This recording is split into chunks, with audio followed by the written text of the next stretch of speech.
Very bottom arrow. Very bottom. This one? No. Yeah. Right there. This one? Yeah. Do anything. It doesn't do anything. Can't do it. It's fine. Okay, so here we go. So share, click on the screen, hit share. Well, I hope it didn't record. Oh, why it keep going back to this?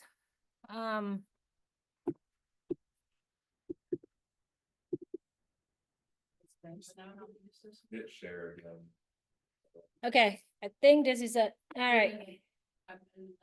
Well, ask them if they can see your screen. Hey, you guys can share my screen, see my screen? No, it just says you're screen sharing, but it's just black. We can't see the actual screen. That's what I'm thinking. Is that that's why it's black right there, you know? Technology. Do you Okay. happen to have two screens going right now? Because if you're using two screens, maybe it's showing us your blank one. Now, Nick, so you want to share the internet, or do you have a slideshow you want to share? I just shared that slide. Okay. You so guys see my screen now? that box in the middle. Yeah, we Yes. see it now. You see the underwriting your real estate investment? You see that slide? Yep, we're on the slide now. We can see it. Perfect. Yay. Thank you. I appreciate that. All right. Okay, so I actually teach this class 2 years ago. Is there anyone in here that was on that class 2 years ago? No? Okay, fine. So who is Tracy Keffer and why I'm doing this class? So I am a realtor, I am an investor, and I actually an investor in both residential and commercial for 10 years, 11 years. So I'm gonna show you, the one way to invest in real estate is to really start your first home. I'm gonna show you my first home to you. I'm so proud of it. I started in residential, but in the same area. I buy it on market, off market. I'm gonna show you some of the example of on market and off market today too. I buy rental. I do pro flips, and then after that, I expanded to partnership and syndication. You know what is syndication? Okay, and then currently I stopped buying residential, and right now I only buy commercial triple net. I still flip houses, a couple properties a year. So the reason I want to share this with you, because 2 years ago I went to Taylor and we chit chat about, real estate, and I make a bad jokes that I say, you know what, someday it's just so bad in this career, I want to retire, right? And then we talk about like, can we retire? Really, for real? Like if we just stand up tomorrow and say, that's it, I'm out. Well, some of us have an option, some of us don't, right? So I always have the mindset that I work really hard, save money, invest in real estate, so that if one day I stand up and say, guys, bye, I have that option now. I don't see that happen anytime soon. I love working. I find joys in real estate. I mean, every day is a new adventure. So I love it. So I plan to retire in 10 years. That's my 10 years plan. Right now, technically I can retire financially. So after I build up the portfolio for myself, but I work in real estate right now because I love it, not because I have to. And I carry that mindset and thinking, you know what? If I can do that, I want all the realtors to do that. You need to have the portfolio in a way that you love this job and you do this because you love it, not because of only about the money. Hey, money is great, right? But it's not everything, right? So I after I kept my head down and did my thing for 10 years, I realized that I can share what I do, so all the realtor can do this, and you can duplicate and be another investor. And I love to see more investor in our office. So that's the goal. So I I told you I'm very proud of my first home. So let me see if I can do the MLS from here. Thought it could, but 1 second. Or I can go straight to MLS if it doesn't work. 1 more second. All right, you know what? MLS it is.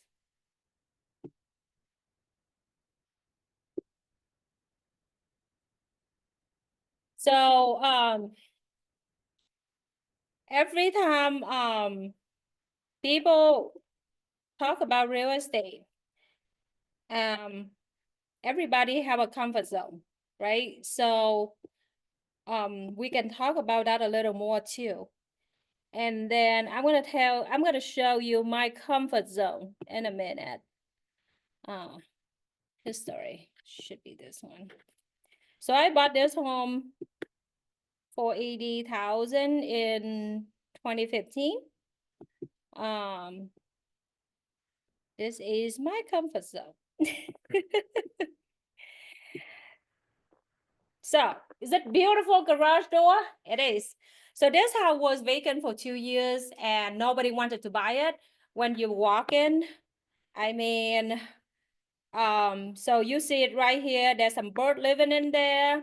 This is beautiful kitchen.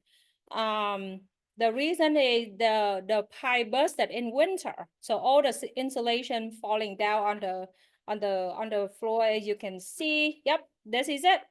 And then this need a brand new system. This need a brand new system. The plumbing, we had a plumber test it and say, wow, you have a couple leaks there. Well, we were actually moving and leaks everywhere, like everywhere. Beautiful skyline, right? It just, paint chip up, that's fine. No flooring. You can imagine that they had, I believe they had some sort of bugs at some point, and that's why it's been vacant for that long. Beautiful ceiling right there. This bathroom is actually doable, so we actually replaced this and that, but it still works. But we had to live in this one bathroom. Use this one bathroom for, I don't know, 6 months before we actually have the second bathroom done. Look at my sunroom, beautiful. We have a lot of animals under there. We still had them come back after, I don't know, 2 years in the house because they thought that their house and I invaded their space. Location is awesome because by Eastern Mall, perfect first home is less than 1,200, 3 bedroom, 2 bath, Westerville School. So no basement, so it's perfect home. So when I bought this property, I want to share this story with you because, you got to know your comfort zone. You got to know, what you can and cannot do. And you have to take the leap of faith and do what you believe in, right? So my husband family, they know how to fix car, fix houses, lot of handyman skill. I know nothing. I know sales. I know negotiation. I know how to talk to people, but that's about it. I thought I can paint that house. And I told my husband, oh, go buy it. And I'm going to paint the house. I paint the first room and I'm like, holy moly, this is a lot of work, right? So we moved here from Texas. We had that much cash and nothing else. And we didn't have a job. My husband tried to go back to OSU with the bill for the GI Bill from the veteran benefit. So we had nothing. And then we bought this house. Seriously, I had nothing else. Like I had to go work the next day so we can make something. And then we use a GI Bill to pay for the utilities and property tax and whatnot. Well, we didn't have the mortgage. Nobody gave us a loan. We didn't know there's a non-QM loan back in the day. So we thought, oh, we cannot get a loan. So anyway, so I bought this, and this is the reason that I got the license. And people say, you crazy, you get a license just to buy your first house and that shitty house. And I'm like, yeah, I want to get a license. So I want to be in control of what we want to do, but I also thinking about investment, but just like a lot of first time investor, I had a very vague idea of investment, but I have no idea how to start. I bought this property with just like excitement of the first, homeowner, but I didn't have any foundation. Like if I make a bad move on that, sorry, I just didn't know better, right? But that's why also like you go to the class that I teach today, you get the resources, you learn from it so that you can make informed decision. You don't have to be like Tracy, buy a home and then wish that it works out, right? So the market value for this house today is probably 280 to 300. We bought it. We lived there for a couple of years, have our first baby. We needed more space, so we moved out. We put it for rent. The market rent today is about 18 to 1900 dollars a month for rent. So if you talk about a 1% roof, this is perfect, right? I bought it for 80,000. I got 1,800 out of it, but I put give or take 20,000 in there and a lot of days and nights. Like we live in one bedroom and we have to one bedroom, one bath for 6 months before we actually truly have the house. So so this is also teach us the experience of doing flips and do the pro. So we're gonna talk about all the method earlier. So this first house teach me so many lessons that I learned, and then that's just a start. So I wish you love my my first home the same way I do. So here we are. Okay, so on the real estate side, my team do residential, commercial, property management, and mortgage. So with 10-year experience in being an investor, I decided I will open additional services to help my clients. So if you guys have any clients that looking for a great property manager, I want to think my team do a very great job with property management. We do commercial for both owner occupier and investors. So I'm gonna have the class on December 3rd about commercial. So let us know if we can help your investor too. So why real estate investment? There's a class today at 1 p.m. if you guys were there. So they talk about retirement plan or whatever. It's perfect. It's the same day. So talk about retirement too, right? I know nothing about any other products. I only know real estate, right? So I can be biased. But I think appreciation, if you really watched real estate trend the last how many 10 years, is only go up. Now, historically, every 10 years it double. Okay, so it depends on the market. It can be 8 years, 7 years, but in general, it double in 10 years. Cash flow. Well, it's going to be hard for Columbus to find cash flow right now with the interest rate so high. But that's why we go do the underwriting today. Depreciation.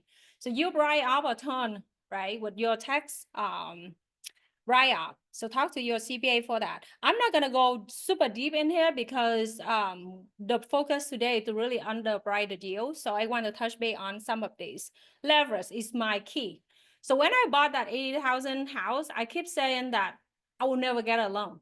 I will buy cash and I go to sleep and something happened with a tenant. I'm not gonna sweat, right? Bad mindset. And I didn't know better because so do this math quickly. So if you can, let's just say you have 100,000, you buy one house. And I mean, first of all, 100,000 is hard to buy anything in Columbus right now, okay? But let's just say you buy one property for 100,000. For the cash flow to work in our market, I would say you need 30% down payment right now. I mean, 25, maybe it worked, 20, no. Back in the day, 20% it works, right now, no. So let's just say 30% down payment. You have 100,000, you can buy 3 houses. If you talk about the 10 years appreciation, you have one house double in price. If you buy 3 houses, you have 3 double in price. So now that's one way for you to really, get to the retirement date faster, right? So I think leverage is key because you can invest in stock. give you the leverage, like you put down 30% and they give you 70%. That's not the case, right? So I love that leverage piece of it. So I get loan on everything. And now I'm like, I have so much debt that my husband sometimes cannot sleep. But hey, sorry, he marries me. So ways to invest in real estate: buy the first home. We talk about that. Rental loan, traditional loan, or DSCR. If you don't know what is DSCR, it is debt service coverage ratio. So basically, you buy a house for $280, you get the rent for $1,800. We don't need your income. We use that $1,800 as the income to justify for the loan that you're gonna get on that purchase price $280. Does it make sense to everybody right now?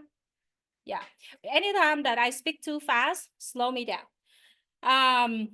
So if anybody say, oh, you know, I cannot get a loan, I don't have money, it's on BS. And so that is always a solution. Okay. Number 3, BRRRR. So what is that? So you buy it, renovate it, rent it, and refinance. So I can pull up a property later, but I can tell you the story that I actually just helped somebody just bought one 2 months ago. So here's the number, because we're here to talk about underwriting, right? So this is the off-market deal from a wholesaler. Anybody do not know what a wholesaler? So I assume everybody know wholesaler. I know a lot of people on Zoom try to mute yourself. I appreciate that. But anytime you want to answer the question and you want to unmute yourself, feel free to. So wholesaler is basically a middleman with no license. Hopefully that's gonna change soon, but they just go buy houses for themselves as investor and, you know, do whatever they want to do with it, rental, flip, whatever. If they don't really keep them, they put it on the market and sell it again, right? For profit. So they basically a middleman and just, you know, buy from the seller and then go sell it to you for 10,000, 30,000, just because they can. So do I love wholesaler? Not really. Do I work with them? Every day. So I got the deal. This is a single home in 43229, 10 minutes from the office here. They listed for $240. And the comps is about $280, maybe $285 at that point. So the wholesale, sometimes the wholesaler also have multiple offers, okay?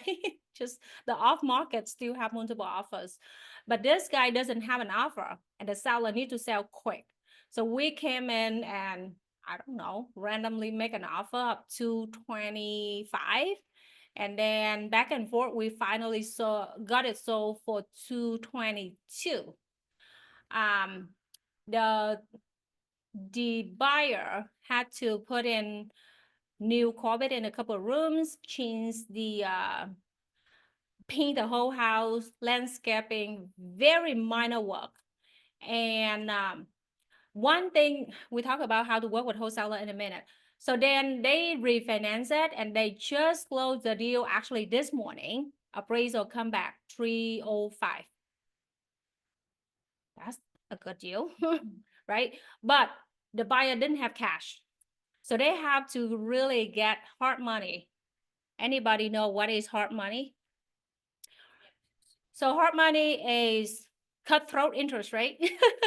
However, it's good because it's basically cash. So the hard money lender give you the loan knowing that you're gonna buy a very crappy house, you're gonna fix it, and you're gonna make it pretty, you're gonna make a profit out of it. They need to see the numbers. They need to know your plan. They need to know you have experience. If you flip houses, you need to have, you know, how many flips under your belt. You need to show the number, the number when you bought it, the number when you sold it, and what profit you make and stuff like that. If you get it for rental, they also need to see, well, what you're gonna do to get it rent ready. What is a rent amount? Is it gonna justify? Let's just say if things don't go well, can they take that property and run and they still make money, right? So it's all about, money right there. So there's a lot of hard money in town. I work with one of them. They still do appraisal, but they do desktop appraisal, aka comps. They want to see if the number is there, like how to run your number, right?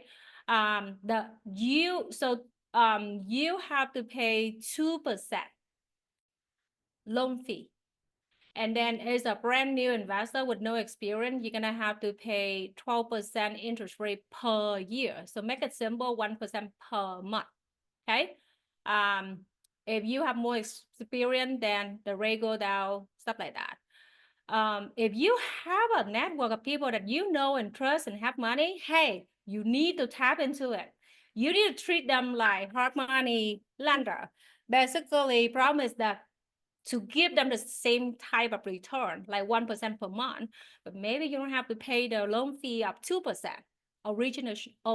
origination fee. Or you don't have to go through the process with, a lot of staff. They still have to go out, make sure that you really know what you do before they release money, stuff like that. So this buyer have no cash, all right? So they get the loan with hard money lender, and they have to pay the fee, they have to pay the interest rate, they have to hire people to do whatever they have to do, and then put the property for rent. We got the tenant the very first week for them for $1,900 per month. I didn't think it bad, but we can run the number too to see how that works.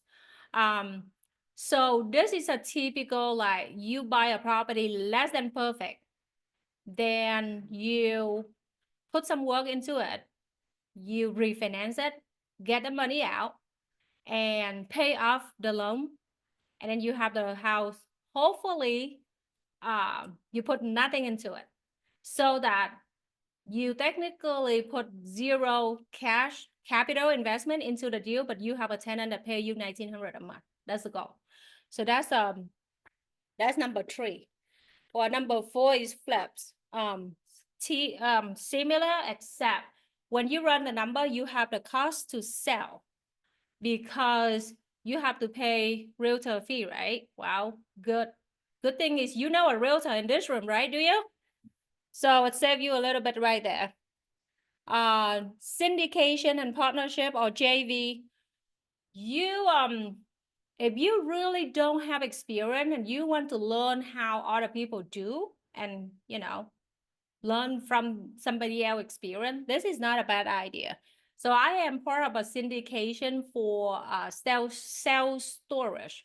So that is a very safe investment. However, I have no experience running an operation of a self-storage.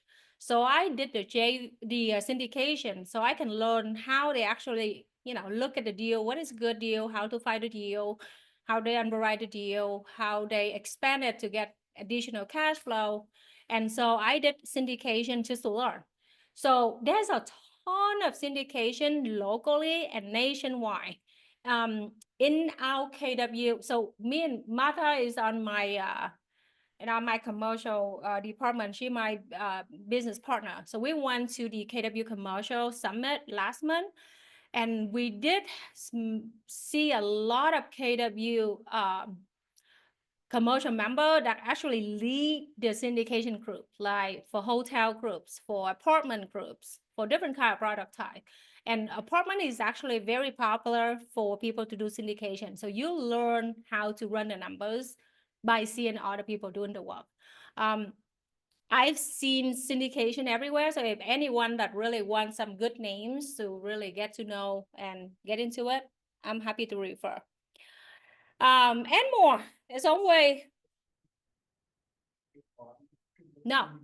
So syndication is basically you put in money as an investor, but you are a silent investor. You don't make any operation decision.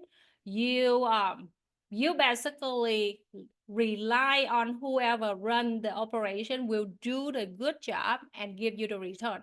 So the syndication that I'm part of, there is a 8% guaranteed return, and anything on top of it, they do the profit distribution. Different syndication might have different kind of setup, but a lot of them really lead by, you know, somebody that really experienced in running analysis. Now, you got to know who you're talking to. Everybody can claim they know how to run a syndication, just like anybody can say they are a real estate investor. So you want to make sure you talk to the right name to make sure that syndication is legit, because there's our syndication that not really doing that well. So you need to know, you know, who run that.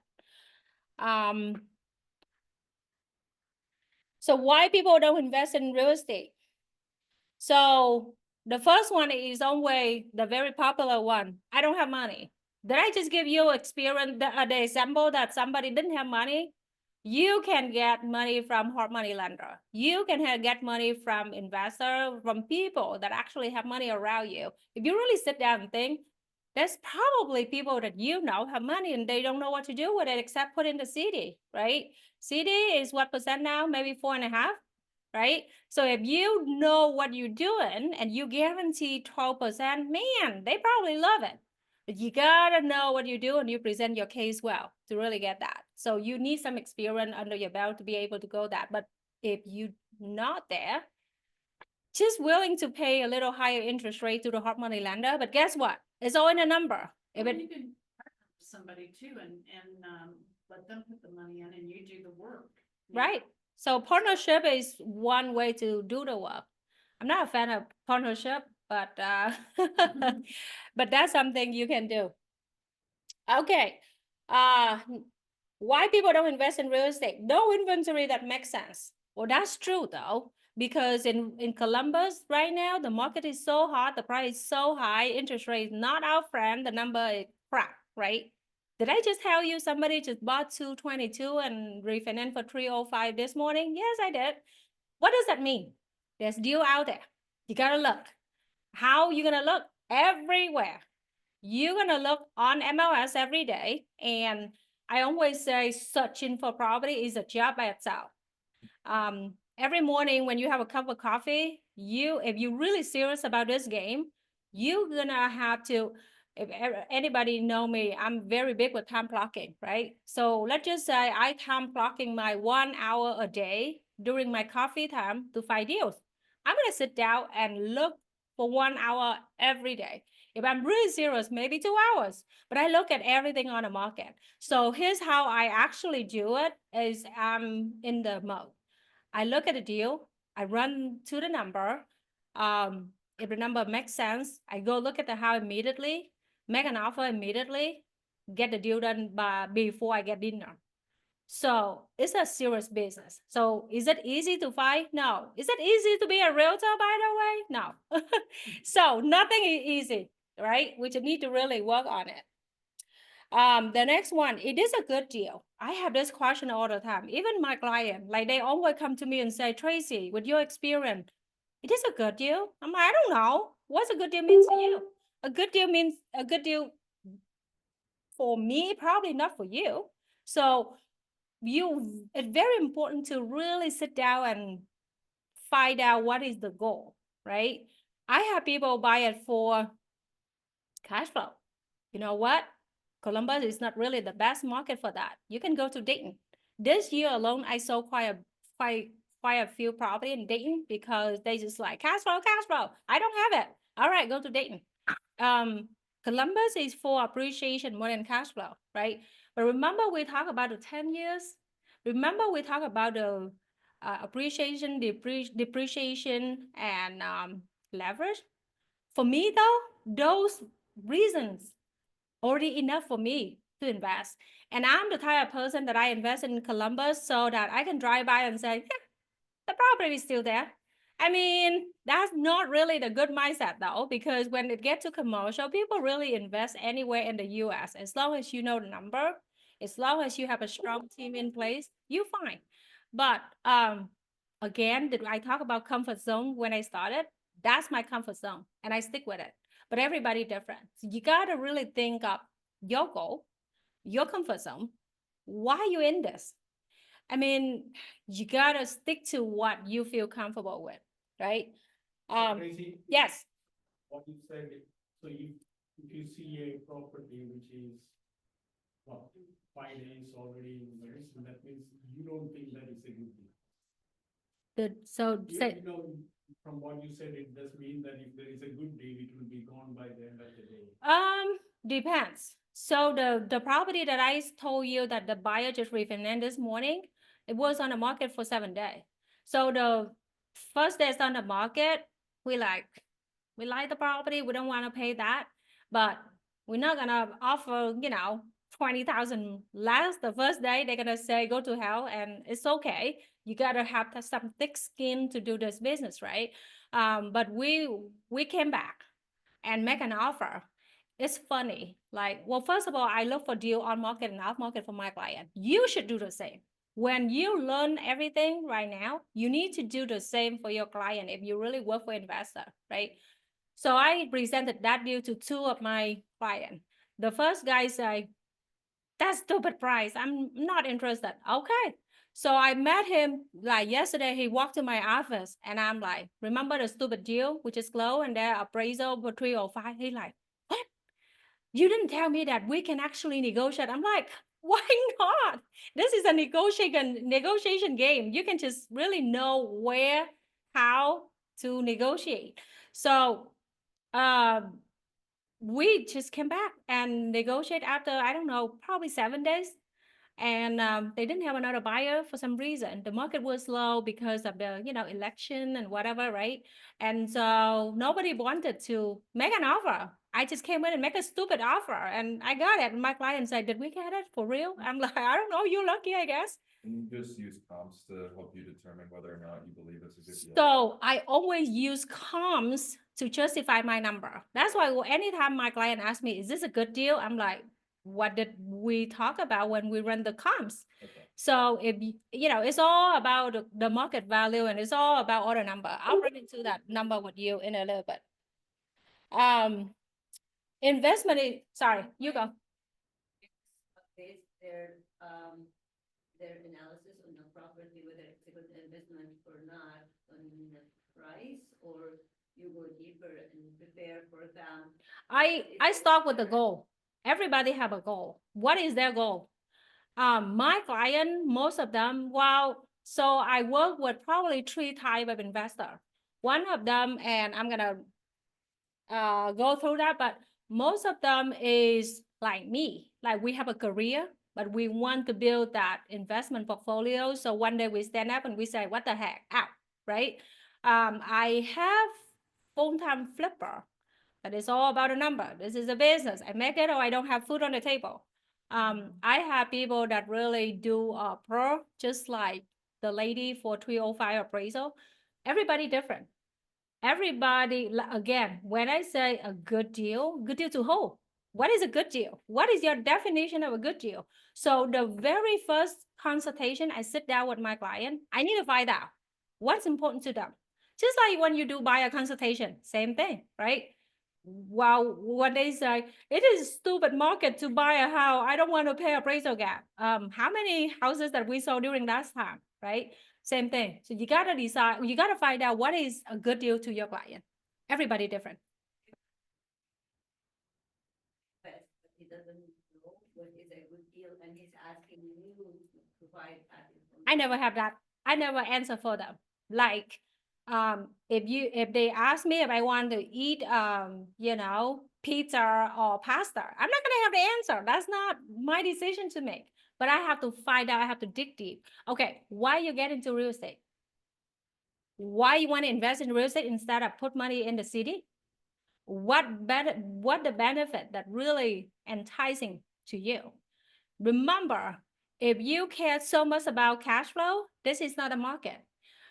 I have investor buy property with 0 cash flow. Is that risky? It depends. For him, this is how he think of it. Where I can buy a product that somebody pay for me and 30 years later, I get a property free and clear. Now, if there's a water tank goes out, hey, cost of doing business, do you write up on your tax return? Yes, you do. So for him, he want to buy 30 of them, as many as he could, till he keeps saying that if the lender give me money, I'll buy it, right? So for him, cash flow is not important. Is that important to you, to that guy? He need to find out. He need to answer that question for himself. You know? So I think you walk in a little late, but we talk about the benefit of appreciation, depreciation, leverage, cash flow. So cash flow is not one of them. I mean, it's not all of them, it's just one of them. So what is important to you? So, okay, the next thing, investment is risky. Heck yeah. When people say this is a passive investment, that's a lie. I'm telling you right now. Like 2 years ago, when I teach this class in this office, I told people the story of a Section 8 tenant that actually dropped a finger in my property because she got diabetic. I had to deal with it. Do I love to have another fingers in my property? No. She dropped a finger in the house and she couldn't really find it because she had diabetic and they just lost it somewhere that she couldn't really find a finger. Yeah, no, the real one. You know, diabetic people, when they get to a point that Yeah, it's a drop. yeah. If they come back and sue you, or It's just her. She just dropped her own finger in my property. Well, that's you better have a very good insurance. That's also another topic that you should investigate, right? Insurance, you need to have insurance policy to really cover you in any case. So you also need to really learn about the LLC and, you know, all kind of legal to protection. So there's a lot. This is not an easy business at all. Is it risky? Yes. What if the tenant don't pay you? What if you have to go to eviction? Thanks God, we in landlord-friendly state, Ohio. So you pay $250 to the attorney. I have a name if you need one. He can take care of it for you, but still, you have to follow the paperwork. Yeah, you don't get the rent. And then when the tenant move out, when you evict them, do they love you? Of course not. Are you gonna give you a perfect property? Of course not. Who pay for all the repair? You. Who pay for all the mortgage during those months? You. Is it really scary? Yes, it is. Now, you gotta have a backup plan, right? If that happen, what do? You better have a little backup pocket, yes, cash to carry for the rainy days. So if anyone, just like any investment, you got to plan it long term. If you just look at, oh my God, I'm going to lose 1 month rent, well, that's probably not for you. You got to have the 10 years mindset. Did I say the 10 years mindset is what I really go for? Because I hope that in 10 years, the property value is going to be double, so that any pain I have to deal with right now is a short-term pain, and it really pay up in the long run. So this is a long-term game, right? I don't know where to start. Well, I started with my first home. Was that stupid? I don't know, but I did it. Start somewhere, because a lot of people, they sit down and analyze so much and they don't take the action, and you never learn. I learned from that I don't think I can paint as I thought I could. I learned that, you know, when the plumbing leaks, it can be a little more time consuming to fix rather than just like, oh, I probably take care of it in a couple hours. No, it was not a couple hours, right? So I learned from doing. Everybody different. Now, you don't have to pay everything I have to do, right? So you can learn from other people. I don't want to be a landlord. Well, my husband say that because every time I deal with a tenant, he's like, gosh, I'm so glad I don't have to deal with that crap because he cannot deal with people. But good thing is you already in the service industry. You know how to deal with people in this industry. If you really hate it, hire a property manager. You know a good one. Tenants will tear down my house. The little cash flow is not worth it. Maybe. Well, if that's really the goal that you want to do, maybe don't do this. I have a lady. She only want to go buy a brand new home. I'm like, dude, there's no cash flow there. What did you do? And if you buy a brand new home, you pay, I don't know, 100,000 more. I'm not gonna be able to get additional rent to pay for 100,000 purchase extra. But that's her thing. That's her comfort zone. She wants to keep it that way. She thinking in the next 15 years, she's not gonna hear from Tracy, hey, you need a new roof. Hey. She think that if the tenant mess up anything inside, it's just minor. She can fix it. But she doesn't want to worry about any big budget in the long run. Again, did I talk about comfort zone? Again, what is important to your guy, right? So everybody different. I like my stock and CD option, I'm okay. Honestly, if you're okay, don't get into real estate investment because it's not easy. It can be annoying. You just gotta love it to do it. You gotta learn all the time to really be good at it, right? So,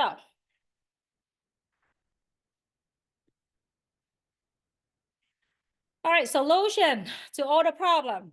We realtor, we better come up with solution. That's our job, right?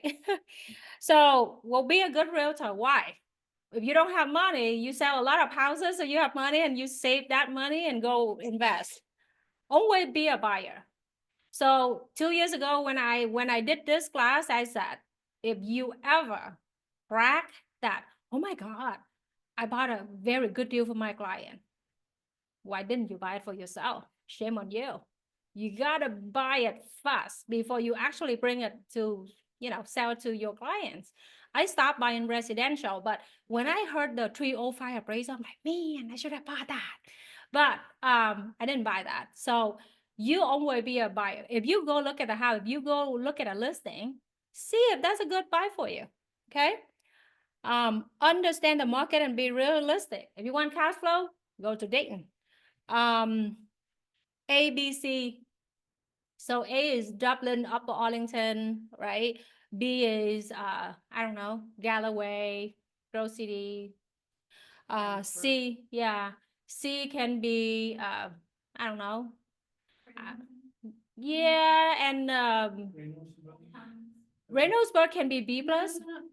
I wouldn't say Franklin and Old East or C properties. I mean, they're probably C properties. C but plus. They're coming up. You can say C plus.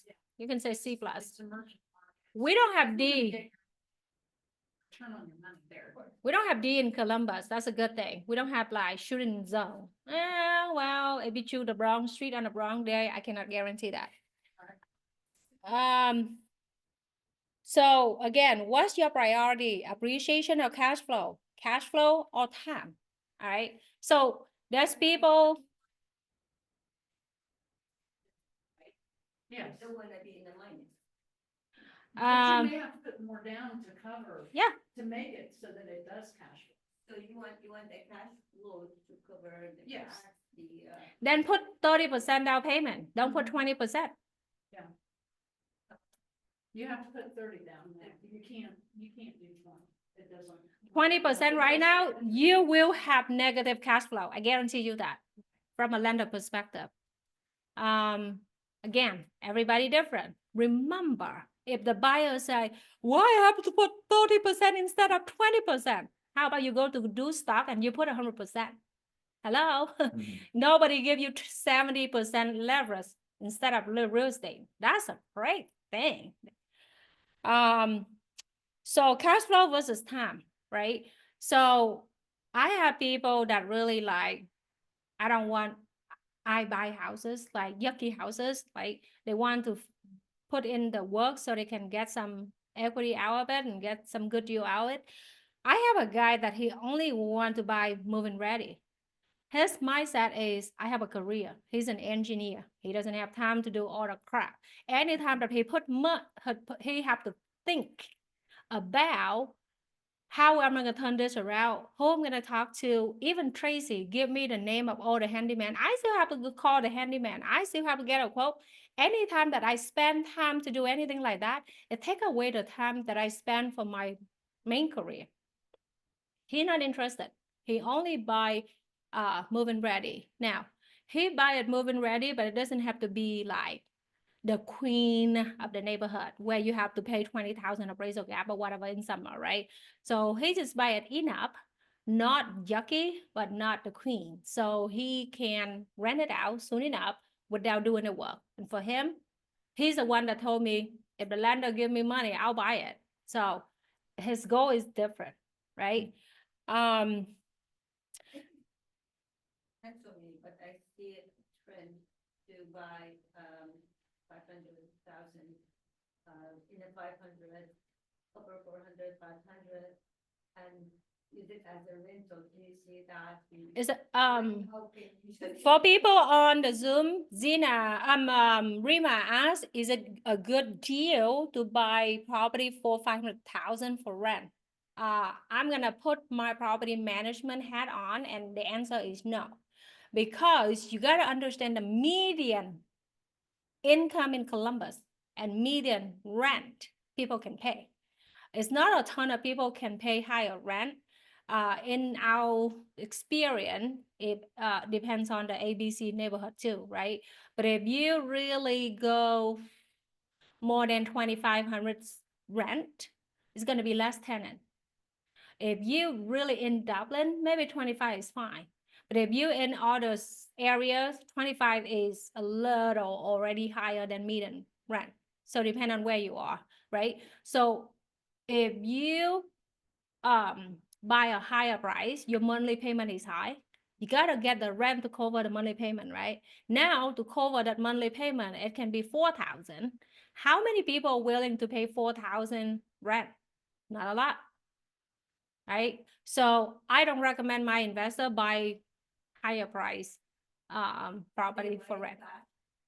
Huh? If they are buying it cash. Everybody different. So I don't have one answer universal for you. Okay, so know your strength and limitation. Active versus passive, we touch on that. Lifestyle, we touch on that. There's people really want to spend time at home with a kid, right? How much you know? Like, I didn't know, and I thought painting the house is fine and plumbing is fine, and until I know that that's not fine, right? So maybe you learn from my story and know what you know and what you don't know. I always say that. Buy on market and off market, we talk about that. How to work with hard money lenders, we talk about that. How to work with a wholesaler. One thing I want to make sure you understand, if they tell you 222, it is the price without the closing cost to the seller. So you pay for your own closing costs and you pay for the seller closing costs too. Remember when you sell the house, you have 2 columns, you cover both, right? So you have to know what you pay so you can put on the Excel spreadsheet correctly. They don't pay realtor fee. They call it finder fee. They probably pay you, I don't know, $200 or whatever to finder fee. So if you want to cover, what do we do? Buy an agreement. We already have that as a law, so that's not new. Know how to run numbers. Oh, you know what? One more thing to talk about wholesaler. They don't have a license. They don't have to tell people exactly the way that we have to tell people, like, they can tell you things and you can take that with us, with the, grain of salt and hope that it's gonna turn out that way. So I bought property for flips all the time, and when I show up, the house is still stuck in the house, and I'm like, what's going on? And he's like, well, we don't have to really remove everything from the contract. I'm like, yeah, you do, but their contract is very different with our contract.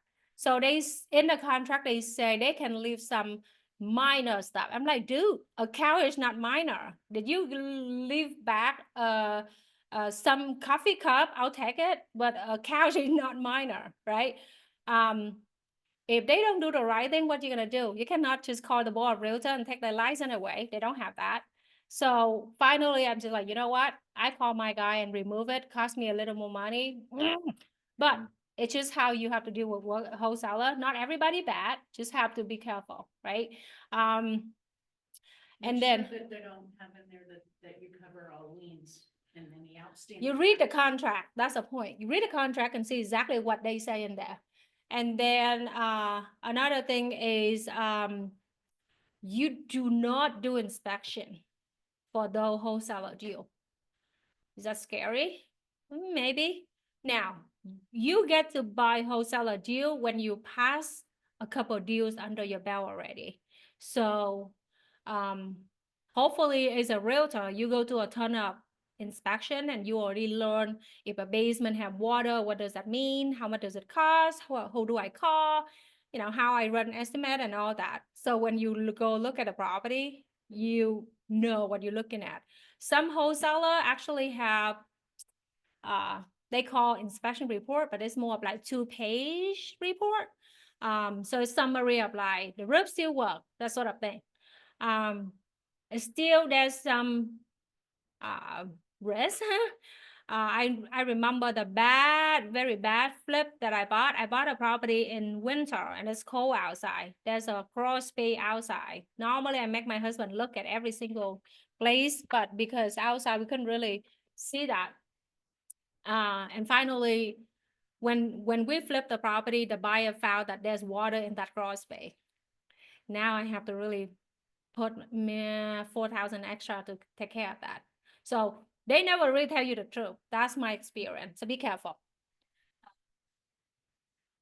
They said just make an offer. I bought 2 property that I didn't see the property last year. So buying from a wholesaler is not for inexperience. You got to know what you're buying. So I bought 2 property last year, no showing because there's a tenant and owner in place. They sent me the 2-page report. I read it. I research online, look at the old listing, whatever I could. And I'm like, you know what? Well, first of all, when you buy a house, what can go wrong? Roof, HVAC, foundation, electrical, plumbing. Plumbing is like, you know, if the sink doesn't work, you replace it. That's it. So I look at everything and I think all the structural is there. It's newer in the last, I don't know, 15 years. It's still light for me to move forward. But then probably need flooring, kitchen, bathroom. It's really typical stuff that we do during the flip. So I'm like, you know what? This is risky, but I feel good about it. And I bought it. Those actually the best flip that I did because everything structural is there. I just come in. Actually, I didn't even have to replace the floor in many areas in that property. So paint, change, kitchen, bathroom vanity, kitchen cabinet, and stuff like that. So wholesaler and Wild West. So you gotta know what you know before you walk in. And I don't recommend you buy the wholesaler deal if you don't really have some experience already. So that is that. I had experience, but of course they gave us the inspection report. It didn't mean anything, very little information. But you said earlier that you don't do inspection. Do you? It's across the board. You don't. I don't do inspection when I buy anything. And because I'm pretty confident what I'm looking at, I have enough experience to really take that risk. Is it gonna buy me at some point? Yes, I did. I got the cross pay for 4,000, but hey, it is a risky investment. Yes, it is. Did we talk about that? Yes. The client, again, what is their goal? What is their comfort zone? What do they know? What don't they know? Again, the same thing apply to me, apply to the client, apply to anybody. So everybody have to be responsible for our own investment. And if the buyer is not experienced enough or their risk tolerance is not that high, don't go buy there. Go buy anything on the market. Just like another guy that doesn't really even like want to do anything, just want move-in ready, right? So you asked me like, what is a good deal for our client? I never have an answer. What is a good deal to you? So we need to find out. I keep saying this, because I had clients like Rima where they want you to tell. I will never them. tell them So anything. what you're saying is, find out from the client first, what is your comfort zone? Why is it that you're doing this? What you know and what you don't know. Exactly. Then, from there, you're saying if they are asking you to give your opinion, then again, bring them back to why they're doing this. And just Same like thing. your client, if you're too afraid, then maybe wholesaling is not for you. No, If you want inspections, this is not gonna work for you. exactly. Then maybe we need to be looking at moving ready. That's it. properties so you can I compete remember with I others. said, there's client even buy brand new home. Is that my recommendation? No. Did they do that? Yes. Let's see what you, Everybody different. they want to become investors. And they just want you to tell them like, this is a good deal, buy it. No. But also you said, if it's a good deal, you should be the buyer Yes. before. You should buy it first. I want all the realtor in our office have that mindset. When you go see the deal, you're gonna ask yourself the number one question. Should I buy this deal? Do I have money to buy this deal? Do I have anybody that really help me to buy this deal? If you really cross all the questions, you say, fine, I'm gonna sell this deal. Okay, go be a realtor. But if you can be a buyer, please do buy it first. That's my goal. I always go to any listing appointment, and I 2 years ago when I did this class, I told a story that I went to the listing and I said, if you want to make this amount of money, I can listen. If you want, like, give me the key today and move out anytime you want, I'm gonna buy for this. So think about it. And they say, get my key. Everybody different. And that's why the wholesaler have business, because they don't really target the seller that you guys target. They target people that in the pickle. They target people that really don't want to do anything, right? They always like, sell your house, no commission from the realtor, don't have to repair anything, no closing costs, you choose the closing date, everything is easy. If the wholesaler can say that, why not you? You are a buyer right there. You can do all those things, can you? Yes, you can, right? So be a buyer. So when you have an investor coming to meet with you in a consultation, what education you give them? I tell them everything I'm telling you right now. I also need to sit down and ask them, okay, tell me more. When you say you want to invest in real estate, what exactly are you trying to say? What are you trying to do? What do you know? I mean, seriously, the same kind of question all over, right? And then by the time, and I'm telling you, there's people after they have a conversation, they're like, I don't know. And now I don't even know if I should invest in real estate because you scare me that it's risky at da da da da da. Oh yeah. So I don't want you to walk in here and think this is easy money. There's no easy money on the planet, period, right? Any investment is risky. So there's people gonna probably say, I'm out. I'm gonna go back to my CD. I actually had an investor. We talk about like he asked me about like how to run rental com, and then finally said, you know what, I'm gonna do CD. I'm like, dude, okay, you should have done CD 3 months ago. So we talk about wholesaler, know how to run numbers, know houses and how much things cost, right? All right, so if an SVAC go bad and you need a brand new system, do you guys know how much would that be?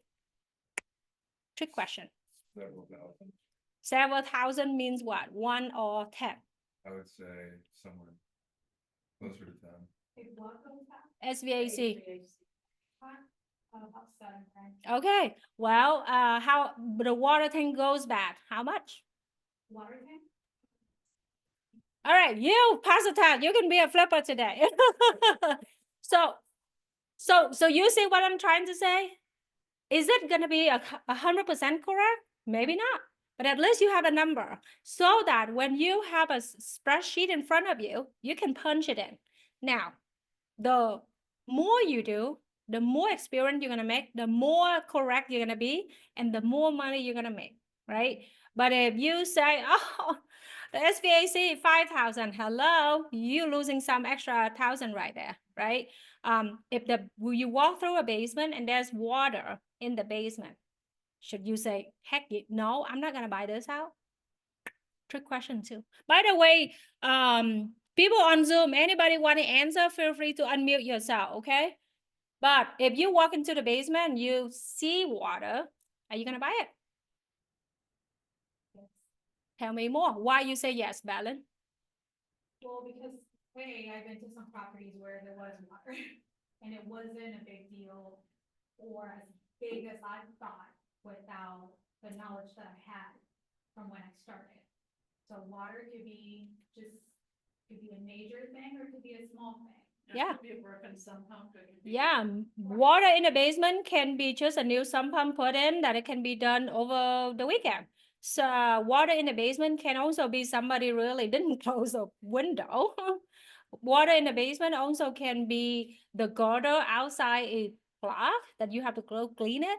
Water inside also mean all the pipe in the house cracked, and now you have to replace all the pipe, dig up everything, put the pipe down, or some basement even didn't have the pipe around back in the day. It was a huge surprise to me. I'm like, why you build a house and you have no plan to get the water out of the house? But that's what happened in so many areas in Columbus, older homes.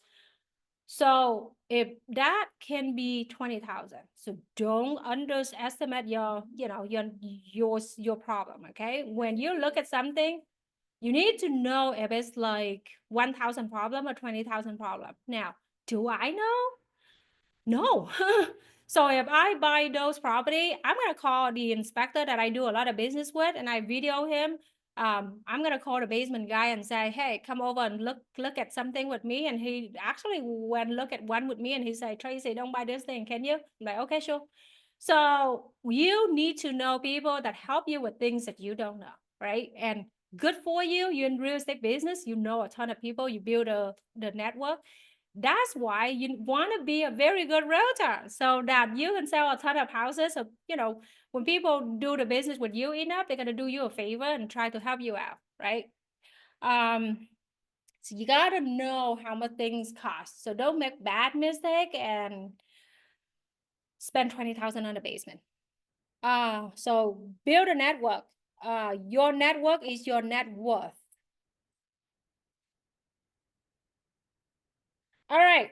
Any question before we jump into real numbers?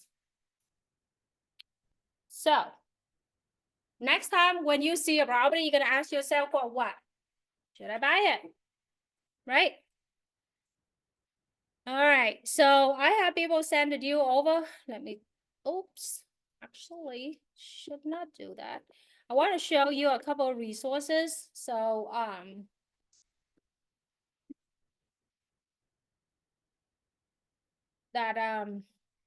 when people they say they don't have money, sometimes it's real because that's a problem in America, right? We spend more money than we make. So I love this page. If you want to check it out, it's actually give you a very good, like a lot of people in here have a good mindset with money, and if they don't, they learn from other people. For example, look at that. I have 30,000. Should I invest? Should I put in a newer car? God damn it, no. I have a spouse house. I have a spouse. I never heard somebody say that. I have a spouse. It's like I have a cat, a house, and a kid. Elementary school. I'm not struggling, but I'm not super rich and spend like I'm poor. Did you see that? This is America. This is our national problem, guys. So I love this so that we can, learn from other people and save more money before we keep saying I don't have money. So I have this out. Your money, your life. Oh, I already closed it. Sorry. Oh, you want to see the property that I did? Look at my garage door. Yeah, I love the door. Wait for you to show us after pictures. Yes, so I love my fall decoration. I didn't do the floor. I just painted the kitchen cabinet. Remember, I didn't have money. I had to really go work to save money next day, right? So I did what I could. I painted it, and next time when the tenant move out, I probably gonna have to redo the whole kitchen. But hey, you don't have the insulation everywhere. Come on, that's a good thing. new flooring, new paint everywhere. I paint that ceiling. I hated it. For somebody that is getting ready to buy their first house and potentially make it a long-term rental, in a few years. What would your suggestion or recommendation be for a down payment in that sense? Ooh, very good question. And so for people on Zoom, he asking is a first time home buyer, what is a recommendation? So for you, I'm looking at him, young guy, right? I feel like you can do with crap, right? So go buy a duplex or fourplex. And Get suggested that a lot. yes, so there's some good and bad on everything, right? The tenant next door, they know you are the landlord. Yeah, They want to knock on the door, they care. Now, you teach people how to treat you. You treat them as a business. I actually help a young professional do exactly that. She worked as a financing something. And then she did all the number and come to me with spreadsheet. I'm like, oh my God, okay. She lived in one unit and then rent out the other unit. Then she like, Tracy, you told me about all of that. How can I do this? So I teach her, she young, really young, like maybe 2 years out from college. So she's like, well, I want to be their friends because they're the same age. I'm like, there's no friend. You are the landlord and they are the tenant.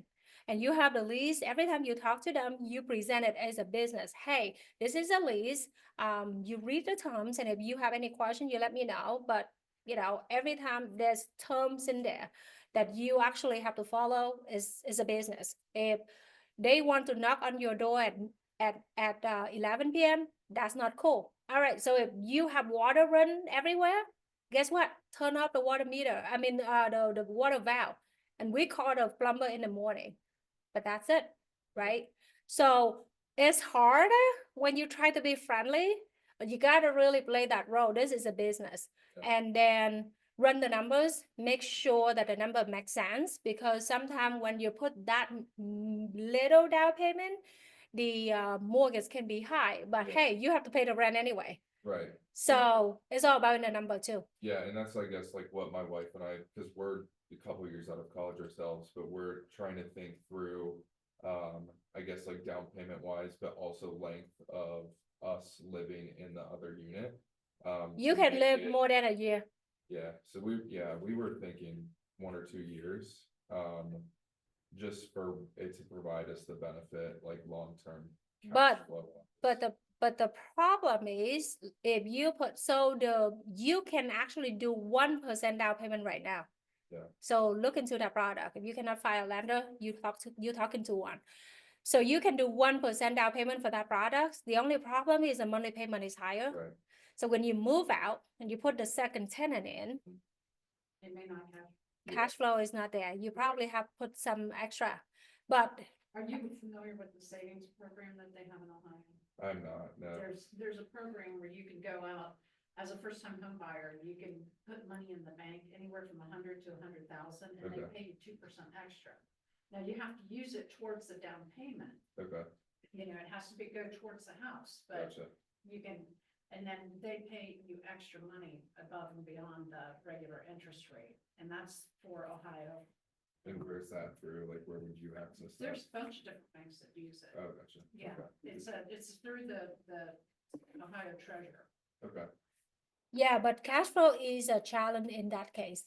yeah, well, that's kind of what generated my question, so that way, like, when we do decide to, because we'll probably have kids in a couple years. To where we won't wanna live in a duplex beyond that time frame, but also making sure that beyond that 2 years, it is providing us cash flow. Yeah. Um, So here's how I make the number work for me in your case, okay? If you move out the first year, you might be negative. Yeah. Now, the good thing, well, I'm not gonna say this with a guarantee, but the good thing is rent normally goes up. So in a couple of years, your rent goes up. Then hopefully the new rent's gonna be able to cover your mortgage. Okay. That's one way to think about it. Yeah, I'm not gonna bet on interest rate go down so you can refinance it because it's not realistic in the Yeah. very near future. But the lady that I'm talking about, if she move out today, she probably negative too. Yeah, But she in financing, and again, for her, she did the FHA 3.5% down payment. For her, oh, I only put 3.5% down payment and I have a house. yeah, Like, how can anybody just give me a house? For me, this is a free house, right? So it's a mindset. yeah, and it, cause like we have cash to put like a large down payment on the property if we wanted to. But also keeping in mind that like whenever we do decide to move out and look at potentially buying another property for ourselves. Making sure that we still have enough to where we can comfortably. So I have that buyer too. I call them forever mover. The first day that I met them, they bought the house. Every 2 years they move. Sometimes it's even less than 2 years. They just move. And now they move to the point that they get into New Albany school, and I'm like, dude, the next year that you move, you probably move into the 550 homes, and I don't know if that makes sense anymore. So you might want to really save your money and do the 25% down payment for investment. But he always do that. I met him when I met him, they didn't get married, they were dating. And then they moved before they even got married. Then they move again after they got married. They move again after the first kid. They move again after the second kid. That's their strategy. Go back to your answer. Everybody different, right? So you gotta pick what works for you. For your case, I would do that, Yeah. but just be mindful that you might have to put, I don't know, run the number and Yeah. see. But if you have to put a couple $100 a month, is that a dead deal? Because for this lady, for her, if she have to put in a couple $100, for her, it's okay. Because she still have a career. She still make good money. Yeah, She used that to cover that so that she played a long-term game. yeah, 10 years later, everything is going to be fine. Is it fine right now? No. But nobody really give me a free house with 3.5% down payment. That home buyer savings program, they're paying 7% right now. okay, So, yeah, but you do have to use everything that's in there for the down payment. So okay, you want to keep your nest egg outside of that and just put in there what you want to spend on a house, and the sooner the better. You know? Yeah. That's like But 529 plan no, for home buying. yeah, no, this is just a savings program for the treasurer's department. Okay, we still have a lot of numbers to run. Do you have any student loan, any? no, I don't have any loans, my wife and I both have full-time careers, this is just on the side, something I'm looking to get a little bit more equity in and. Right. Okay. Hey, you like my new bathroom? I created a little backyard. We finished the fence. So it's a lot of the fence that we pay. So, well, that's it. Okay. How long have your tenants been there? Long term. I moved probably from 2018. Yeah, so it's a little bit, yeah. Okay, so,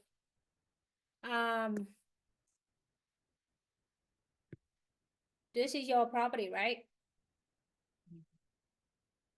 It is your property? Yes. Okay, so I'm gonna look at this property, and I did not really do any homework before this second, guys, so we're gonna figure it out. The reason I did this is I wanna see, we can look at this together. I'm not God. I don't really just have a magic, way to underwrite a deal. I just look at detail the same way everybody do. All right, so let's look at it together. Where is it? It's student housing by the zip code, by the lot. But you also can read here to find out, this is a student housing. All right, so also you gotta know your local market. You gotta know the area. You gotta know what you buy, right? Student housing, you buy it during this time, it means you're gonna find the student by January, right? Now, when you pass that, you're gonna have to wait for the student again for August. So if you buy at the wrong time of the year, you're gonna stuck for how many months without tenant? So be careful, right? But this one, they have the lease in there. I already opened up the lease here. So they signed a lease from 18 to 19 and they didn't care to renew it, just month to month.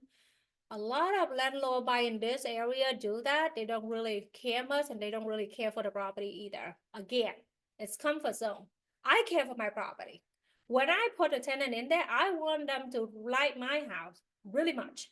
I even remember when I gave the key of that house to the first tenant, I cried. I said, Amy, can you make sure that you really take care of my property? This is my first home. And Amy said, oh my God, Tracy, you cracked me up, sure. And Amy became my client. I bought her a house, sold her house, and she moved away. She texted me and said she's gonna move back. So everybody different, right? This is not the type of property that I would buy myself, but there's a ton of out of state investor buy this property. But anyway, the rent is 900. So that's why if you really look at the note, they say the rent is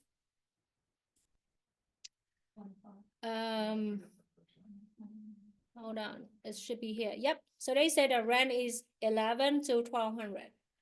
Okay. Number one, do you guys know how to do rental comps? Okay, open a Zillow account, free. Well, Zillow is not your friend, but it can be if you want to, okay? So I don't like Zillow, I use them. I don't like wholesaler, I work with them. But when you have a free account, click on price my rental. And then, Is it different from Zillow than the normal Zillow? No. No, it's the same Zillow, it's just you can do Great. different feature, create an agent-based account. the free account. Don't do anything. Don't pay them.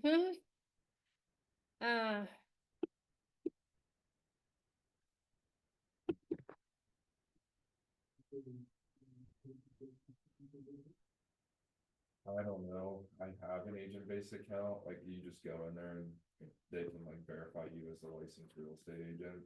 So I think it allows you different capabilities of.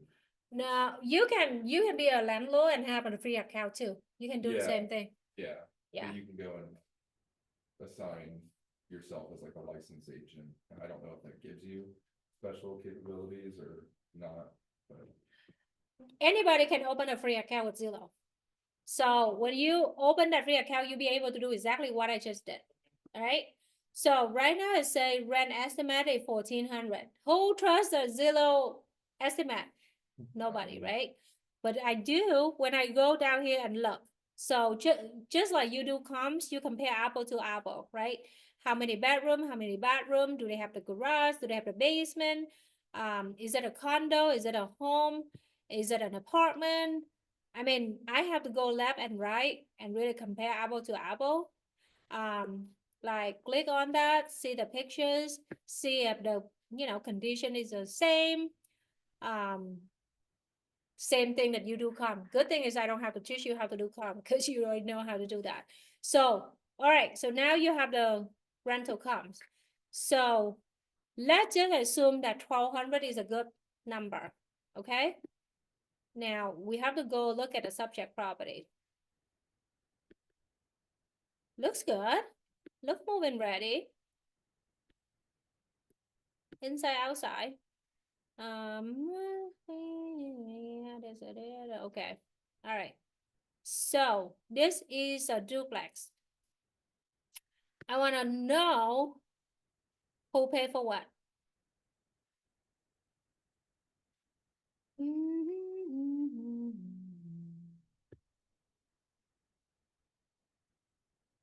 So no, right here. So the tenant is responsible for snow and ice removal. Okay, the tenant replaced the furnace filter. I think there's a portion of utilities somewhere here, right? Tenant pay for the gas and electric, and the landlord paid the water. You know why they pay for the water? They probably don't have a separate meter. There are different ways to do this. So you can just get the total, divide by 2. You can also charge by dollars amount per head count. You also can use a service, it's called Guardian, where they can actually have the meter and separate the 2 unit. So you can have the actual bill. There's some costs involved, so you need to see if it's worth it. But the landlord choose to really pay the bill to make it easy. It's an about opportunity, because right now the lease is month to month. It means you have to, when you take over, you have to sign the lease with a tenant again, right? You can choose to sign month to month. You can choose to sign 12 months. You can say, I'm not gonna pay water anymore. Now I'm gonna change it. This is the way we deal with water. Get that extra income, right? So right now, I don't see who cut grass. I figure there's some landscaping here, who pay for that? I don't know. So if I were the buyer, I would talk to Joe Jackson and say, Joe, who cut grass in here? Then when I write a contract, I also want to know if the tenant is good tenant. Do they have any late payment? Do they have any, assistance from the city because they cannot pay? Is there any record? But if the tenant been in here in 2019, I'm not sure if they have a lot to share with you, but at least I want to know if they actually pay on time. If the tenant gonna stay or they gonna move. Sometimes the listing agent can tell you, you know what, Tracy, I know the rent is low. The landlord already talked to them and they know that if they sell the property, the tenant have to pay more and they're willing to do that. Well, that's good news. You can come in and say, hey, tenant, this is a new rent, take it or leave it. Now, if they don't take it though, now you have to get a new tenant.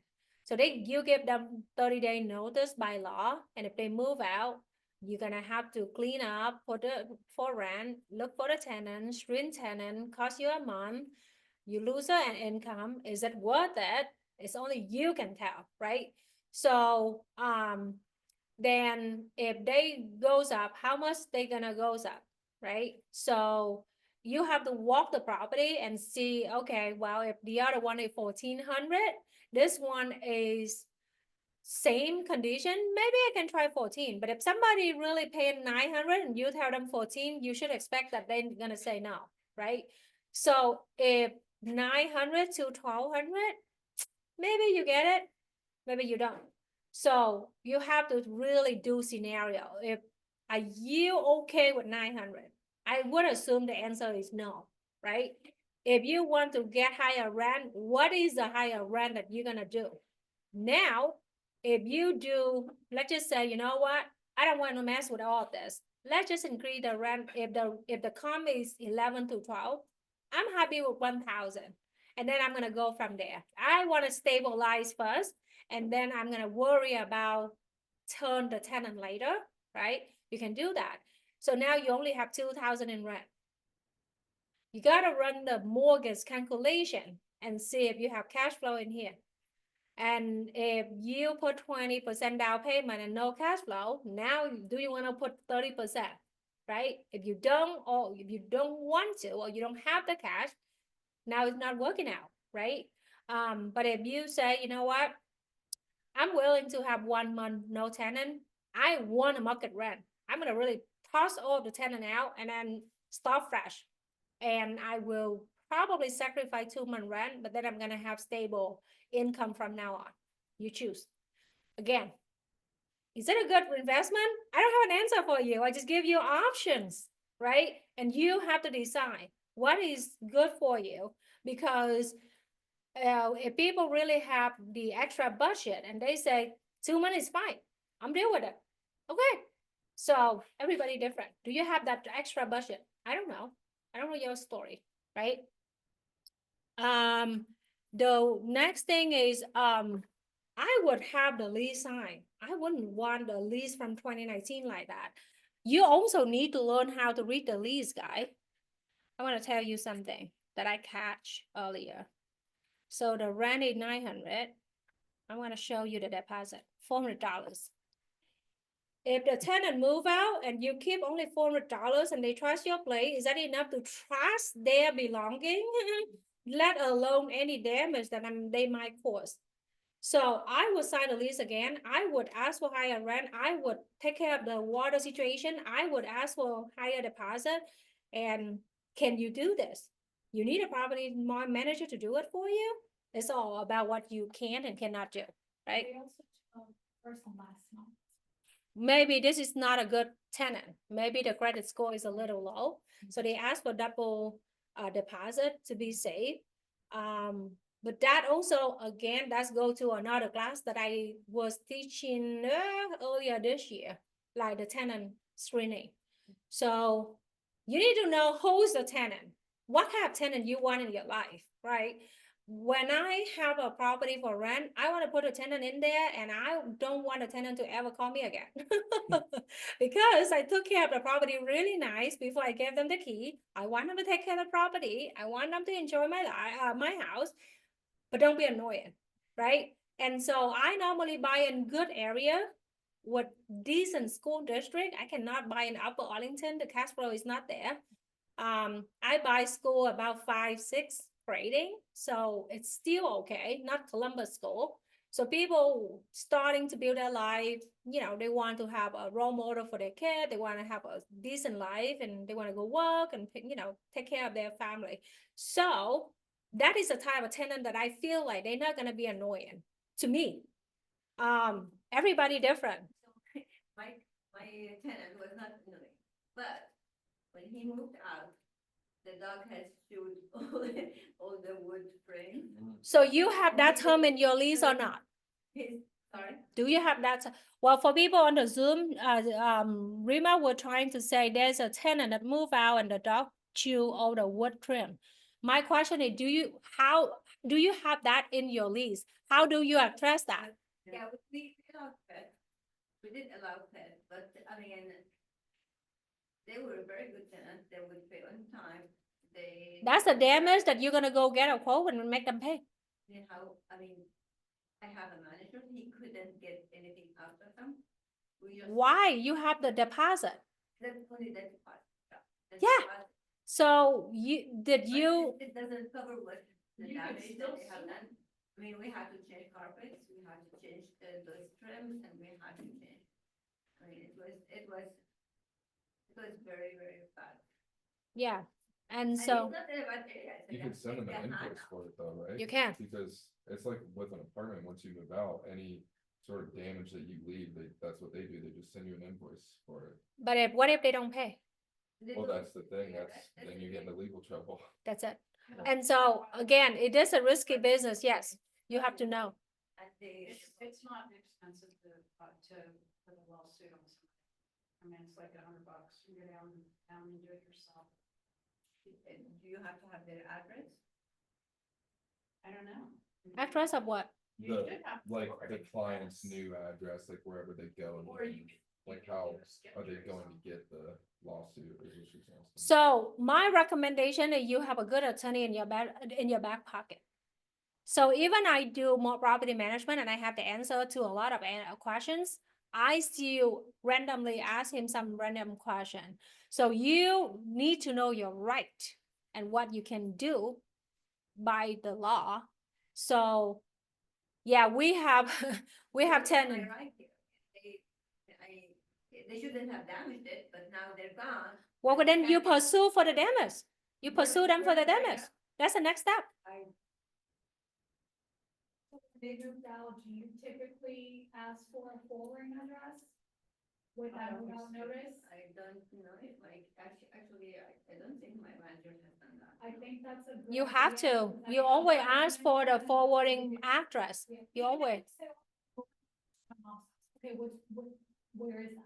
Because you have to return the deposit money back to them. So the reason I can ask for the address is say, hey, send me the address so when we can send the deposit back. I didn't say that I will after I walk through, but I'd say that so I can get the address on file first. If there's any mail that comes through that property.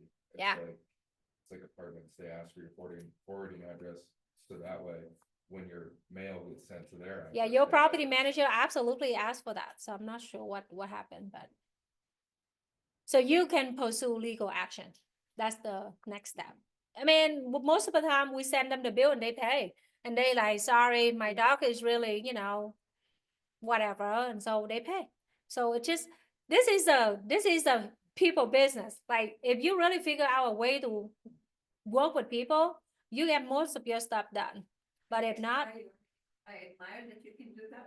I would never do that. That's why I'm losing more by hiring a Well, they manager. should be saving you money in the long run, because they Correct. should have gotten that information. Well, Correct. right now I have, I asked them, when we started, they're supposed to do inspection, quarterly, and they were not doing it. Now Yeah. I put it back on the schedule and I send them forms, I create forms. This is what I want to know. we do use the app in our property management division that we don't do quarterly, but we do biannual walkthrough. And we walk through and we take picture. This is a living room, this is a kitchen, and if anything wrong, we make a note. And we actually have the tenant do that also, because if they find anything wrong, they better say now, don't come back and say whatever, you know, when you move out. So we do the app, so there's a pictures, you know, So saved there. You said the app, there is an app. Yes, there's an app for it. There's a ton of app. That's anything out there right now, there's an app for it. Yeah. So yeah, you totally should do that. Spring, because because people take their batteries out, their damn Smoke detector. goodness, Yeah. Christmas time, invariably, well, I needed it for a toy. That's more important than, Yeah. Then saving gas. but that's what I do, is, and then that way you get. It's always Okay, something. Now I'm paying for the cleaning the gutters. I don't know if you have any solutions for this, because, I mean, they did not pay for that, and, I mean, I would pass by and the water is flowing from the, and I. So the question back to you as a landlord, if you want to protect your property, yes. If you do, if you rely on the tenant, and if the tenant doesn't want to do that, then you don't like that, then you take on it, then you add on the rent. It's all in the numbers, right? So I do take care of the gutter because water problem is expensive. I don't want to do that. Number two, I don't want any liability. Now, technically, if there's different ways to take care of it when it comes to insurance and whatnot, but I just don't want them to fall just because they clean my gutter. So it's a business, and any business have expenses, and we have to really, you know, put all the numbers into the numbers when we run it. So anyway, okay, so this is, first of all, let me show you my website, powerhousecolumbus.com, investor. I have it here so my client can use it, but you guys feel free to use it to do too. If you talk to anybody, they're gonna have their own formula, their own underwriting, all right? My underwriting is actually very simple, because for me, it's more about your goal. Because I can run all the numbers, but if whatever I'm thinking not matching with whatever you're thinking, you're not gonna buy it anyway, right? So,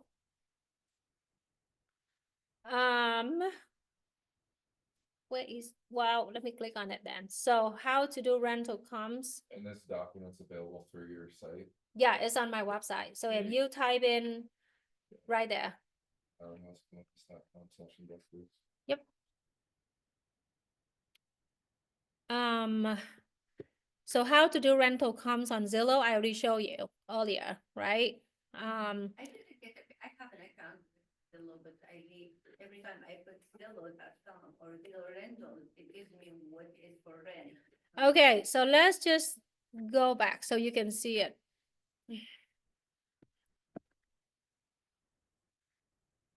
If you have a free account, you should be able to have everything I'm showing you right now.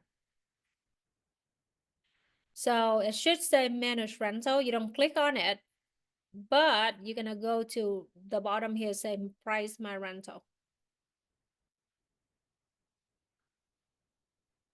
You show once again your website. Say that again. Your website. for the calculate, you said you have a website where you Uh-huh. submit an appointment, house. Powerhouse.com. Columbus, Columbus.com, right here. Okay, thank you. If you push the door, Martha, it stays open. Like if you push it far enough to where the doors, yeah. I think it does that. The front The door, front is for open. the office is open. I don't It's know. open. Okay, so rental cash flow calculation, I'm gonna click on it. You have to download it to be able to input the number. But, so the rent you got from the Zillow earlier, okay? Again, you gotta learn how to do comps, right? Don't trust a number from Zillow. Property tax is easy. Insurance, it's just an estimate. Principal and interest, if you actually get a loan. This is the role that you have to play around a lot, because like I said, 20% not gonna cut it. So you just have to keep playing with all the number and see what number makes sense from the financing perspective. You pay cash, easy, there's nothing to talk about. But you have to play, 20%, 25%, 30%, and my experience is 30% would be the case. If you manage it yourself, you don't have to pay property management, but if not, put it in. This is the simple one when you buy something and you rent it out the very first day, right? Move-in ready. Life is not perfect all the time, right? So you have to paint the house, change the carpet in the basement. Are you gonna really put it in here? Yes. Where are you gonna put it in? In the purchase price. That's how I would put it, because you're gonna have expensive along the way. If every month you say, you know what, Tracy, every month I'm gonna need reserve 10%. I'm gonna need whatever, all the repairs, I have to put it in here. You're not gonna make the number works, because we barely be able to make cash flow with the high interest rate right now. And let's just say you replace the water tank after closing and you say, crap, I make $100 cash flow and then now I spend $1,000, then my cash flow for the whole year is gone. If you change the way we look at things and the things we look at change, KW. So instead of saying, you know what, 1,000, I'm gonna deduct it from my monthly cash flow. Do not do that. So if you bought the property for 200 and now the SVAC go bad, the water tank is bad. I mean, you look at the deal, or you do inspection, whatever the case, and you say, crap, change the carpet, whatever. I have to put at least 15,000 into this house to make it long-term run, right? You buy it for 200, you have to add that 15,000 into that 200, right? Now, if you don't have that 15,000 cash, it's gonna be a little challenging, because you already have to put, I don't know, 30% down payment and now 15,000. That's a lot of cash out, right? So that's why, even though we don't love wholesaler, we don't love hard money, you still go that route, because you can put all of that into the one lump sum, number. And if you really find a good deal, you can refinance it, get all the money out, that you don't have to worry about too much cash. Like the first example I said, the lady with 225 and then appraisal for 305, she got all of her money back and some. So at this point, she put all the repair costs and whatever from the hard money lender amount. So the money is not even from her pocket, but she refinance out and get it out, right? So if you have extra cash and you say, you know what, I can do 30% down payment, but because the house needs something, I'm gonna try to put less down payment and use those money, that amount for the repair. Or guess what? You always can ask the seller to pay for your closing costs. And then you use the closing costs to pay for the repair, right? But if you buy in this market in Columbus, whatever that you pay every month, take it as a business expense. You can write it up. If you really, I have an investor that, my God, he worked in whatever, like analysis too. And then he put all the number in his, he's like, Tracy, there's no property in your market, makes sense. I'm like, show me the number. And then he put in here 10% this, 5% that, and I'm like, yeah, you're not gonna be able to buy anything. So finally, we have to change the way he look at things, and he actually is supposed to close next week because I actually make him do a lot of work, like new appliances, new floor, new whatever. But then all of that into the deal when he do the purchase. The good thing is we make the seller pay for a ton of closing costs. So he's gonna be okay. But it's all in negotiation, and that's why what did I say earlier? Be a very good realtor. So we know how to negotiate the deal, right? Any question right now before we move on to the next one? And when you said hard money and then you refinance, you actually take the loan from money lender and I'm not familiar with how you refinance to hard money, You get the hard money loan, you fix the house, you put the tenant in there, use the income in the property to be qualified for the loan. And then you get a traditional loan with the lower interest rate and pay back the loan. So remember, they bought at 222. The appraisal is 305. You get cash out refinance 75% of 305. How much is it? I can't do math that way. Say what?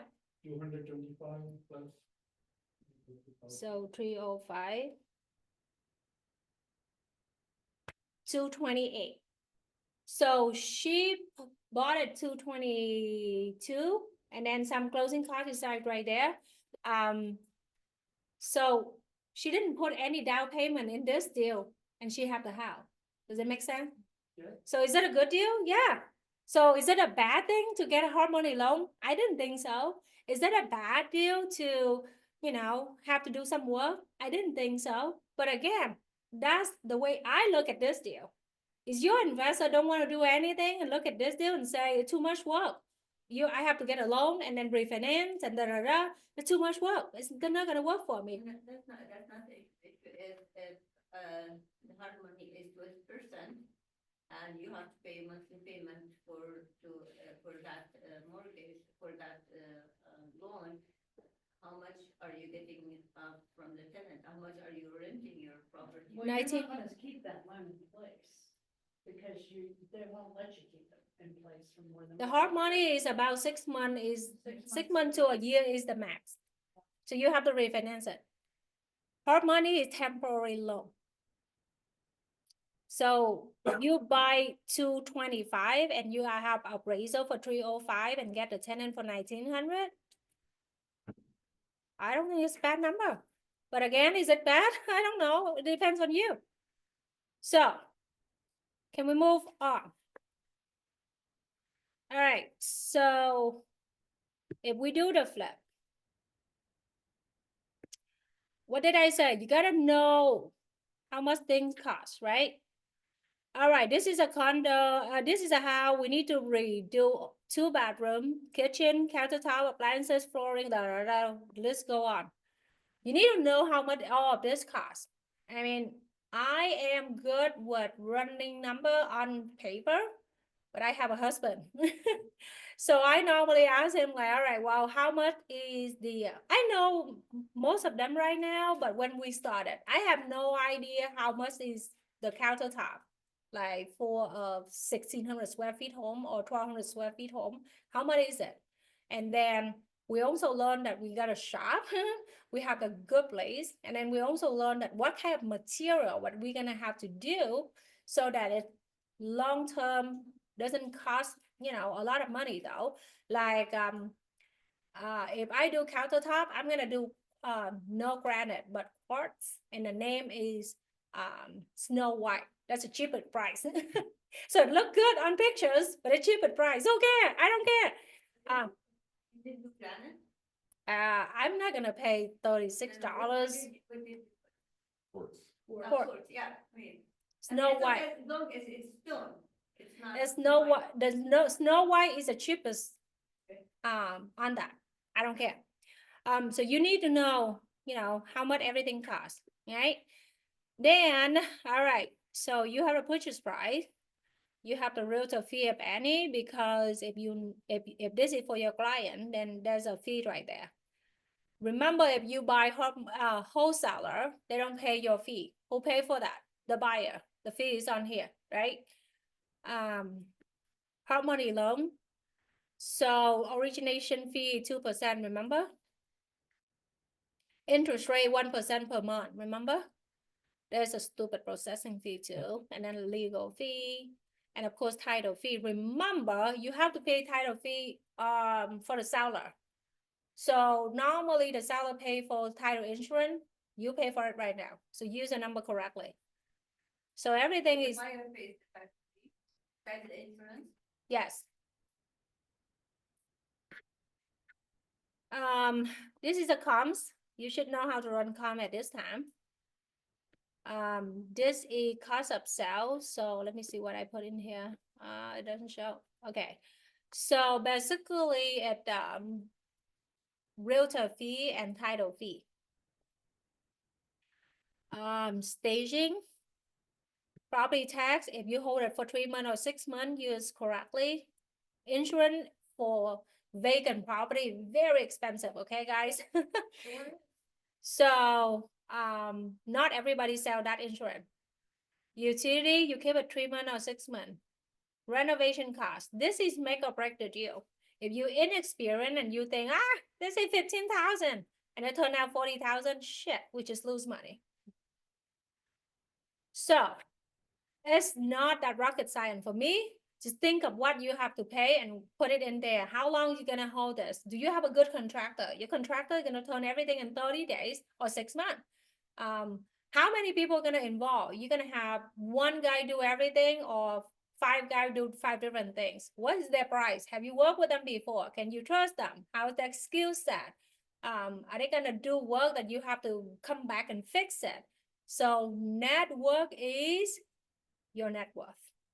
You gotta know people. If you don't know contractors, I don't recommend you walk into this space because your contractor will kill all the profit, right?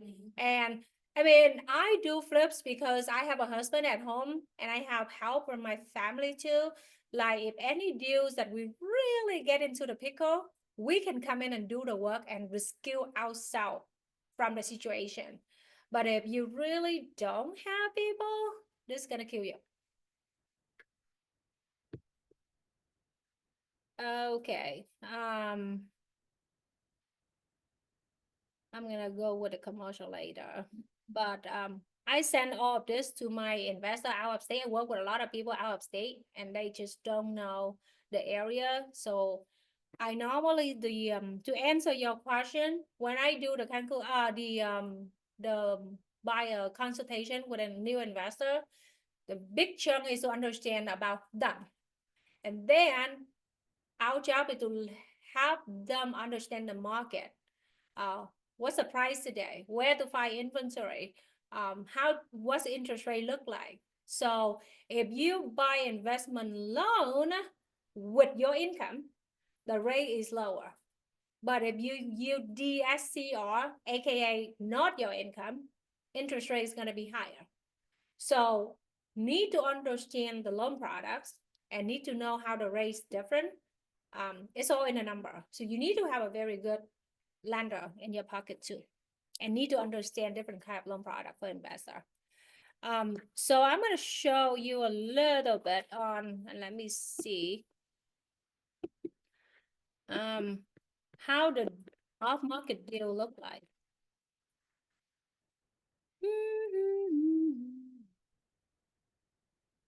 This deal actually already sold today at 5 p.m. I wanted to go look at it, but too busy today. All right, so this is one of a bonds of wholesaler. So if you want to get into this space, you can just email all of them and then they can just add you to the mailing list and they send you a deal like this. I receive deal like this every day. So they don't have the street number. You can email them and say, hey, what's the address? And then they have the price and I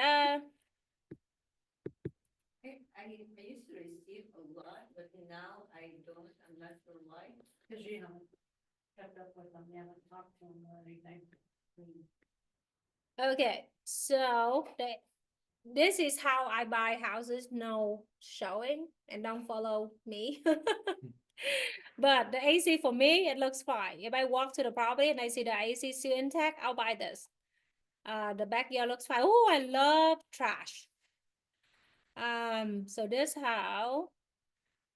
So I don't care about the trash. I'm looking, okay, so I need new floor, new paint, new bathroom.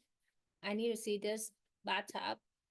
Yeah, I have to walk through and see it, but actually, let's see.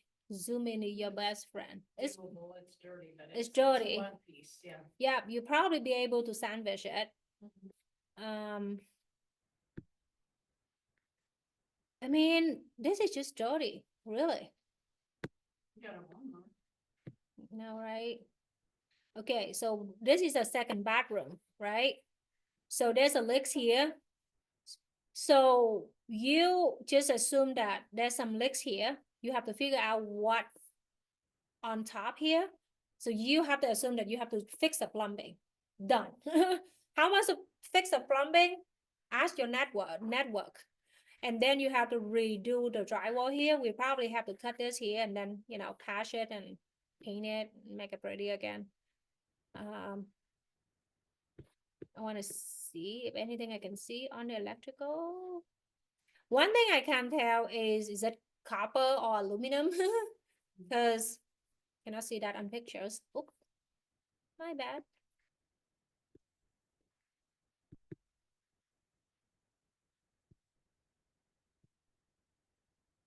If you don't know what is copper versus aluminum, there's a conversation with your inspector.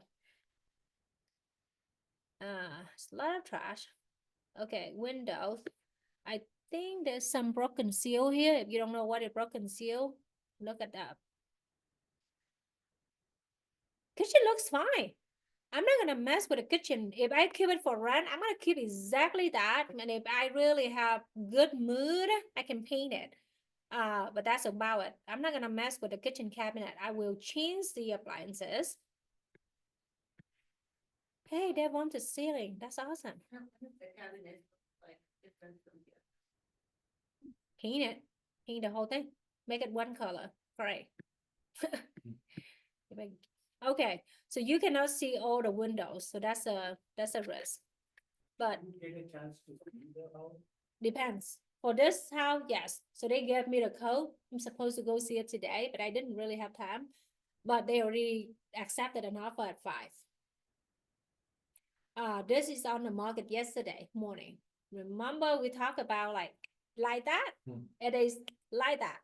Area. This side. Yeah, it's 432. That's. So for financing, how do you handle? Hard money. So you need to really, if you want to get to this page, you gotta have a conversation with the hard money first. They know who you are, they're comfortable to lend you money. So when you have a property like this, you send it to him and say, hey, I like this. Can you give me the loan? They look at this, they do the desktop appraisal. They tell you yes, no, how the number look like, and then they're gonna give you the loan. There's hard money lender that need you to put down payment. There's hard money that, you know, give you 100%. The rate in terms are different. Maybe instead of 2%, they do 3%. Just like any loan product out there, you gotta shop and then understand the option, right? But you gotta do just like a buyer that need pre-approval first. You need to talk to the hard money lender so they know you. So when you send them something, they're gonna say, sure, go ahead and make an offer and close in 7 days. You share some of the- Yeah. Yes, I use YCAD. Alex is my contact. I can read the number for you right now. What was the name? White, YCAT. White cat. the color, white? No, wide. Why? Oh, white. Phone number is 614-783-6637. Say the last 4 again. 6 what? 614-783-6637. I missed it again. Rob, go away. So 614-783-6637. So, 6637, last four. What's his name? Alex, Oh, okay, so off market, One cat, wait. Y, as in yellow, and cat, CAT. so there's, Alex. yes.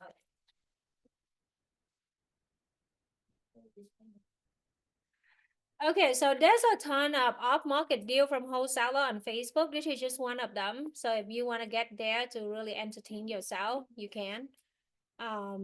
So when you go in there and say, and if they put a deal like, let me see. Like they put a deal like that, and you're interested, you add your name at the comment and say, hey, add me to your buyer list, and they're gonna start sending you deal. And you have to really get a cup of coffee and then underwrite a deal, right? Now, you don't have to buy it from off market like this. There's a ton on MLS too. Every day, just really have a look, right? But again, good deal go really fast. So get your cup of coffee and run, right? Investment can be consuming. How many properties do you have right now, just out of curiosity? I less than 10 residential, and I am getting to 10 of commercial soon. So I'm getting to commercial. I don't do residential anymore.